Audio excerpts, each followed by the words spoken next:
Hey everyone, Dr. Adam Hughes here with ColumbiaThyroidRelief.com, and we're coming today with Thyroid Success Secret number 16. And we're going to be talking about a condition called PCOS, or Polycystic Ovarian Syndrome.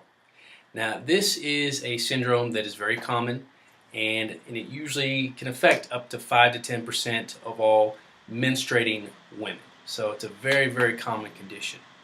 And it typically will have the same similar symptoms, things like inability to lose weight, fatigue, headaches, other types of hormonal imbalances, and infertility is another big one. Those are all the types of symptoms and problems that come along with PCOS. But what PCOS will typically do in the case of thyroid is it can very easily trigger these autoimmune attacks that come along with thyroid disease and Hashimoto's disease. Now, a big part of PCOS, as far as what they've discovered, is that insulin resistance plays a very high role in why it happens. And of course, insulin resistance just means that your cells become resistant against insulin trying to get glucose into the cells. So if insulin can't bring the glucose into the cell, then it gets stuck in your bloodstream and you end up with high amounts of blood glucose and you end up with prediabetes and diabetes along with it. And of course, the higher the insulin resistance goes, the higher the glucose goes in your blood, your body, or women's body, tend to create and produce more testosterone, which of course in turn will increase the insulin resistance and create more types of hormonal imbalances and other symptoms. And it just turns into a big vicious cycle.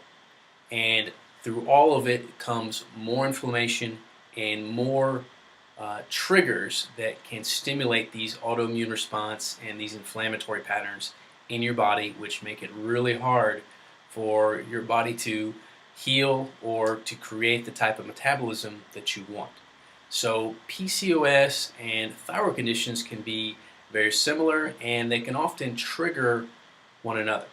So, and what I typically find is a lot of people who've maybe been diagnosed with a thyroid condition, they've also got this PCOS going on that's not being addressed in regards to, the insulin resistance or the other types of hormonal imbalances, which you can easily help and support through natural types of methods with diet and supplementation. So these are things you definitely want to be aware of. If you've never been tested for PCOS, talk to your doctor about it just to make sure that something like that isn't going on and it's not contributing to the certain types of thyroid symptoms that you're dealing with. As always, I hope you learned something new today.